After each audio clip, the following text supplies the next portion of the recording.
안녕하세요. 엘사운드의 김용철입니다. 오늘은 이어 트레이닝에 대한 마지막 시간이 될 것 같아요. 오랫동안 여러분들과 이야기를 나눠봤죠. 지난번에 이론적인 것, 이어 트레이닝에 대한 청취 훈련에 대한 이론적인 것을 1부와 2부를 통해서 여러분들과 나눠봤고요. 지난번 강의가 어떻게 보면 이어 트레이닝에 대한 실습적인 거 1부를 통해서 여러분들과 얘기를 나눠봤어요. 지난번 강의는 어떤 내용이었냐면 우리가 이제 주파수를 이제 구분을 하는 거죠.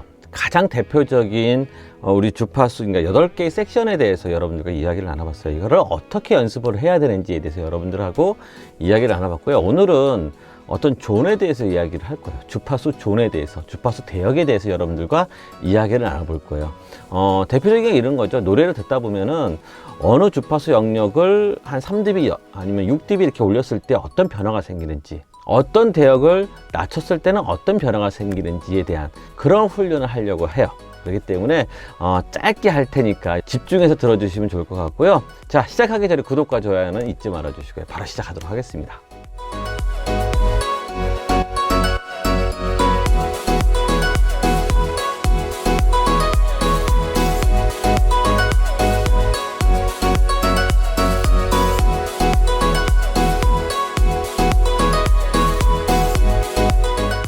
먼저 본격적으로 시작하기 전에 여러 가지 이제 구독자님들의 질문이 좀 있었어요.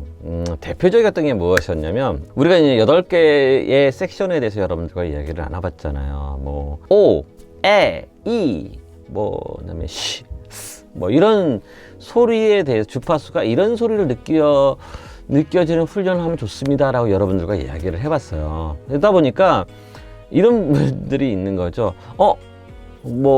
왜, 이 소리가 그 주파수 소리로 들리나요? 라는 질문이 있었어요. 그래서 저는, 이렇게 생각할 수도 있겠구나라는 생각이 들었던 거죠.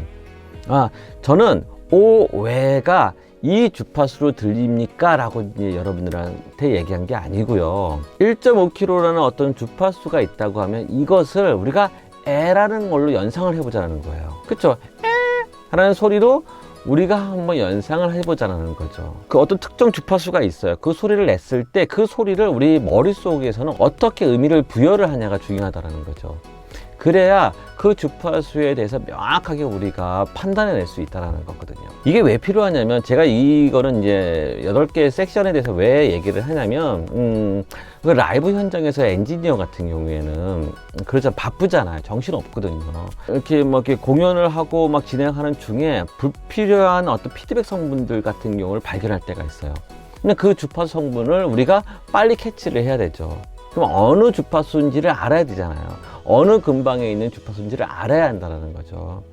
그러기 위해서는 이런 훈련 끊임없이 해 주셔야 되는 거예요. 저는 솔직히 말해서 이거를 저도 이제 사이트를 막 여러 가지 조사를 하다 보니까 알게 된 거지만 저 개인적으로 이렇게 했었어요. 이제 제 휘파람 소리가 1.2kg 정도 되거든요. 그래서 이제 그거에 채배가 되는 2.4kg, 그다음에 4.8kg, 5kg, 그다음에 10kg 이런 식으로 채배가 되는 소리로 저는 인식을 했고요. 또 마찬가지 밑으로도 마찬가지죠. 1.2kg 미치면 500Hz, 그다음에 250Hz 이런 식으로 채배가 되는 건 배음이 되는 소리를 한번 제가 머릿속으로 연상을 해서 이렇게 판단했다. 만약 어떤 현장에서 딱 피드백 성분이 난다 그러면은 한번 생각해보고 그 소리를 딱 연상을 해봐요. 제가 생각하는 중심이었기 때문에 그래서 이제 컨트롤을 하긴 했었는데, 근데 요번에 배운 것 같은 경우에는 머릿속으로 이런 각 주파수마다 그 소리의 음가를 머리로 이제 생각을 하고 이렇게 판단을 한다고 하면 빨리 하지 않겠냐라는 생각인 거죠. 왜냐면 그 불필요한 소리를 빨리 컨트롤해서 빨리 이제 없애줘야 되잖아요. 피드백 성분을 없애줘야 되거든요. 리허설 거 같은 경우에는 얼마든지 우리가 조절을 하죠. 그걸 높여보고 내려보고 해서 계속 링잉 아웃이라고 했잖아요. 그래서 소리를 키워보면은 그 소리가 더 부스트 되는 걸 느끼게 되거든요. 이렇게 잡을 수가 있지만 본 게임이 들어갔어요. 본 공연이 시작이 됐어요. 그런 상황에서 우리가 그렇게 할 수는 없잖아요. 그러다 보니까 그 민감한 소리를 컨트롤하기 위해서는 그쵸. 예를 들자면 1.5km의 주파수인데 괜한 곳에서 헤매면 안 되잖아요. 뭐 500Hz 이런 데서 막 헤매고 있으면 안 되잖아요. 그것을 방지하기 위해서 우리는 이런 훈련을 해야 한다라는 차원에서 여러분들한테 얘기를 했던 거예요. 그래서 제일 중요한 건 뭐냐면 주파수를 들어보고 이 주파수를 애에 맞추는 거죠. 아, 애처럼 들리는구나. 이처럼 들리는구나. 왜처럼 들리는구나. 스처럼 들리는구나. 그렇게 한번 우리가 한번 연습하는 그런 훈련을 받으면 좋겠다라고 생각하고 여러분들에게 이야기를 했던 거예요. 자, 오늘의 강의는 주파수 존에 대해서 이야기를 할 거예요. 우리 이렇게 생각하시면 되죠. 지난번 강의는 섹션에 대해서 어떤 8개의 섹션에 대해서 여러분들랑 얘기했던 것은 피드백을 잡기 위해서 불필요한 소리를 우리가 없애주기 위해서 이제 하는 거고요. 오늘 하는 것은 뭐냐면 그 음악을 더 맛깔나게 우리가 이제 어떤 공연의 소리를 더 좋게 만들기 위한 어떤 작업이 될 것 같아요. 그러니까 7개의 존에 대해서 지난번에 얘기를 했죠. 7개의 존에 대해서 여러분들이 어떻게 연습하면 좋겠냐라는 방법에 대해서 여러분들하고 이야기를 나눌 테니까 자, 한번 봐주시면 좋을 것 같아요. 자, 시작하기 전에 저도 같이 한번 들어보면서 시작하도록 할게요. 자, 제가 이제 의상이 좀 바뀐 이유는 뭐냐면 두 번을 날려먹었어요. 첫 번째는 그 저작권 문제 때문에 날려먹었고요. 두 번째는 세팅을 제가 좀 착각을 해서 열심히 다 녹화를 했는데 음악 소리가 이제 입히지를 않아가지고 그래서 아무튼 내일 이제 이걸 올리기 위해서 이제 준비를 하는 과정이 있었기 때문에 바로 시작을 하도록 하겠습니다. 자, 여러분들 다 개인적으로 다 갖고 있는 DAW가 있을 거예요. 뭐 어떤 사람은 큐베이스가 있을 거고, 어떤 사람은 프로툴이 있을 거고요. 저 같은 경우는 로직을 쓰는 사람이 있을 거고, 다양한 어떤 그 DAW를 갖고 있는 어떤 것도 상관이 없어요. 그러니까 그 중에 제가 하려고 하는 거를 요것을 응용을 해서 여러분들이 직접 연습하는 시간을 가지면 되는 거예요. 중요한 건 뭐냐면 일반적인 어플이나 이런 곳에서는 좀 이렇게 정해져 있는 음악을 들어야 되거든요. 근데 이 방법은 뭐냐면 여러분들이 좋아하는 음악, 그러니까 여러분들이 오랫동안 듣고 연습할 수 있는 음악, 그러면 여러분들이 취향에 맞는 음악을 가지고 연습하는 게 가장 좋거든요. 그렇기 때문에 또 이제 말이 많아지는데, 자, 바로 시작하도록 하겠습니다. 지금 제가 갖고 있는 로직 어디 있을까요? 이렇게 로직 프로를 열면 이렇게 떠요. 그래서 이제 이 트랙에다가 여러분들이 좋아하는 것을 하나 올려놓고요. 자, 저는 이렇게 이제 채널을 만들어 놨어요. 그래서 이 채널인데, EQ 보드를 한번 열어볼까요? EQ 보드를 열어보면 제가 이제 프리셋으로 하나 만들어 놓은 게 뭐냐, 두 가지를 만들어 놨어요. 그래서 이어 트레이닝 6dB 빌로우가 있고요. 그다음에 부스트가 있어요. 이게 두 가지를 세팅을 미리 해놨어요. 제가 주파수 존에 대해서, 그러니까 프리퀀시 존에 대해서 여러분들과 이야기를 했잖아요. 서브 베이스, 베이스, 로우 미들, 미들 레인지, 하이 미들, 프레전스, 브릴리언스, 뭐 이렇게 이제 7가지의 존에 대해서 여러분들과 이야기를 했잖아요. 그 존을 여러분들이 이제 EQ 보드에서 이렇게 조금 하나 필터를 만들어 놓는 거예요. 간단해요.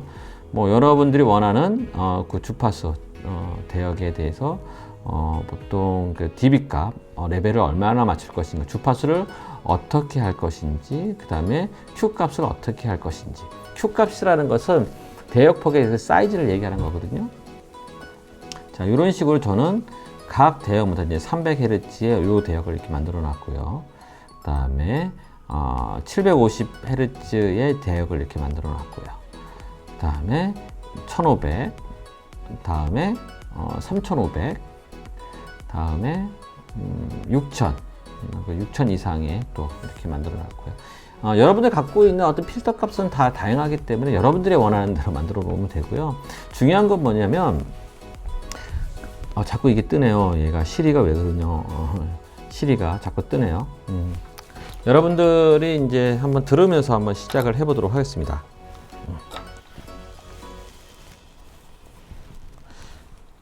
이 행동을 벌써 3번째 하고 있어요.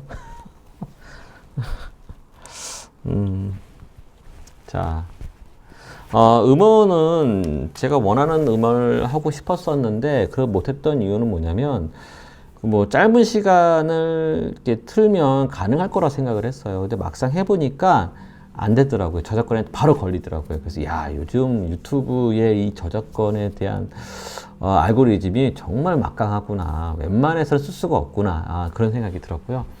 자, 바로 시작을 해보도록 하겠습니다. 한번 노래를 한번 들어볼까요? 그러니까 무료 음원이기 때문에 제가 이렇게 이제 구간 반복을 할 수 있게끔 만들어 놨어요.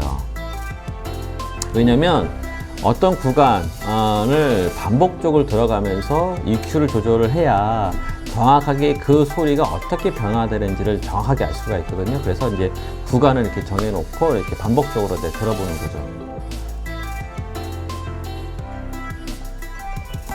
자, 이제는 필터 값을 한번 만들어 보겠어요. 그래서 한번 약간 100Hz 이 부분을 약간 부스트 시킨 소리를 한번 들어볼까요?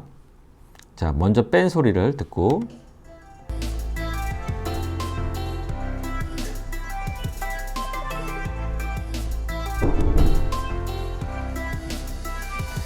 자, 부스트 센 소리를 한번 들어보죠.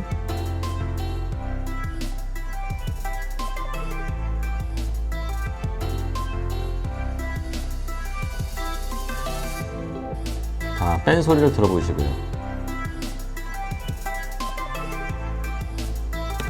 느낌이 오시죠? 약간의 어떤 중저음력이, 그러니까 저음 영역이 상승되는 부분들을 느끼실 수가 있을 거예요. 더 명확해지려고 하면은 뭐 이 정도 750Hz 대역을 변화시켜 보는 게 가장 명확하게 알 수가 있죠. 초보자도. 자, 들어볼까요?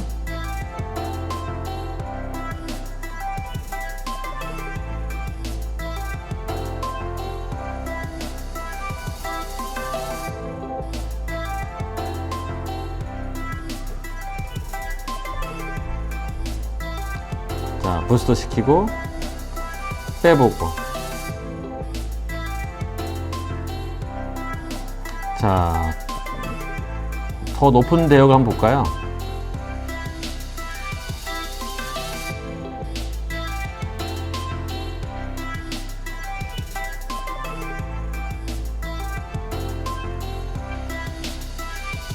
자, 이런 식의 연습이 이제 계속 하게 될 거예요. 그래서 제가 지난번에 이론의 강의에서 여러분들과 이야기했던 어떤 주파수 대역, 그 존에 대해서 어떤 특성이 있다, 어떤 특징이 있다라는 것을 얘기를 했으니까 더 이상 얘기를 안 할 거고요. 그런 관점으로 여러분들이 소리를 들어가면서 이렇게 이제 조절을 해보는 거죠. 마찬가지입니다. 이제 낮게 해서 하는 것도 마찬가지 만들어 놔서 한번 들어보는 거죠. 이렇게.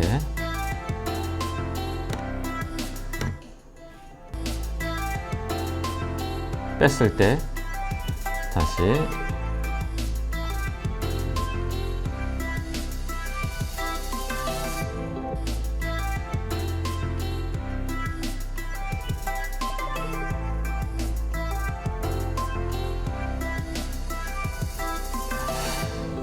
자, 이 정도까지 연습이 됐으면 그 다음에 해야 될 거는 뭐냐면 어떤 주파수를 더 이제 Q 값을 더 그러니까 좁혀서 이렇게 왔다 갔다 수입을 해가면서 여러분들이 연습하는 것도 중요해요. 한번 들어볼까요? 어떻게 하냐면 자, 이런 필터 값이 있다고 생각하면 이제 뭐 높게 하는 게 더 명확하게 잘 들리겠죠. 이런 식으로 빼고요. 한 750 정도 되는 중심 주파수를 잡고 여기서 Q 값을 한 높여볼까요? 원래는 이제 더 예민하게 할 수도 있는데 여러분들이 원하는 거를 맞춰주시면 좋아요. 그리고 한 10dB 정도는 해줘야 더 이제 명확하게 이제 구분할 수가 있을 거예요. 자, 한번 해볼까요? Q 값은 10, 다음에 레벨 한 10dB 정도를 올렸어요. 뺐을 때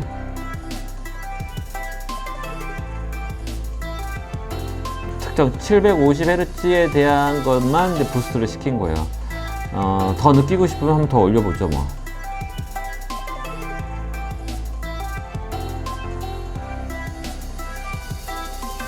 자, 이 주파수를 가변을 해보는 거예요.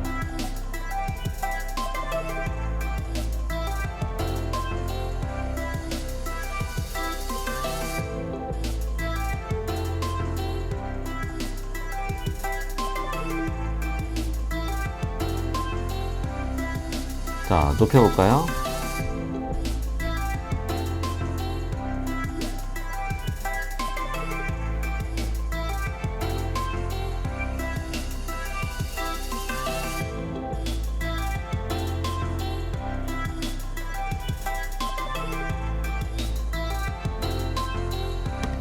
자, 이런 식으로 여러분들이 어떤 특정 주파수를 이제 부스트 시켰을 때 어떤 주파수의 소리가 음악에서 어떻게 표현이 되는지를 여러분들이 연습하는 시간을 갖는 거죠.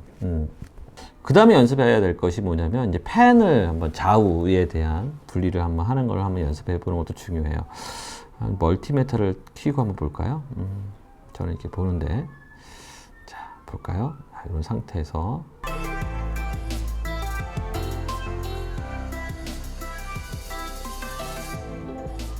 소리의 변화를 느끼나요?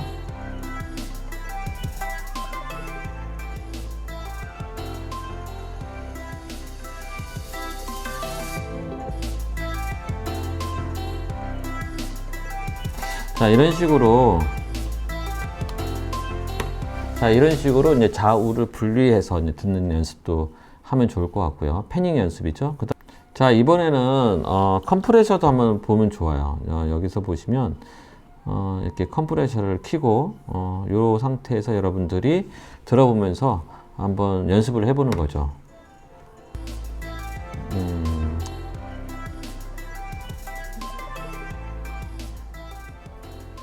자,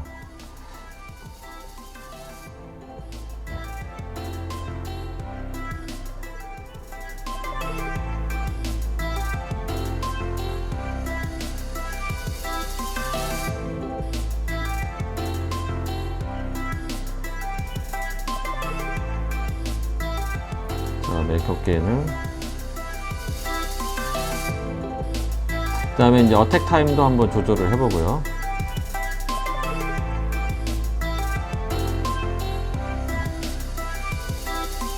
이런 식으로 여러분들이 노래를 들으면서 내가 이제 컴프를 어떻게 주냐에 따라서 어떤 변화가 생기는지를 여러분들이 직접 연습할 수가 있다라는 거죠. 뭐 여러분들 뭐 딜레이도 있고요. 화면이 어두워졌네요.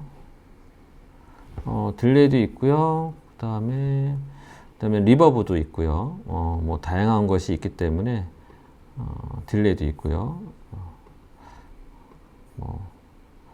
스페이스 마찬가지죠.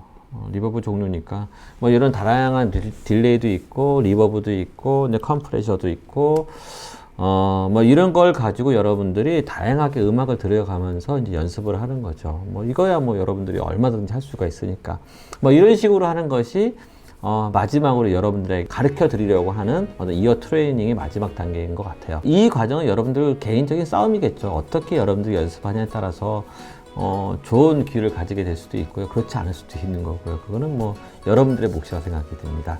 자, 이제까지 이제 음향 엔지니어로서 이어 트레이닝을 어떻게 하는지에 대해서 여러분들과 잠깐 이야기를 나눠봤어요. 이것으로 오늘의 강의를 마치도록 하고요. 다음번에는 어떤 이야기로 여러분들과 이야기를 할지 한번 고민을 해볼까 해요. 최신 동향에 대해서 여러분들과 한번 이야기를 해야 되는데 너무 오랫동안 안 했던 것 같죠?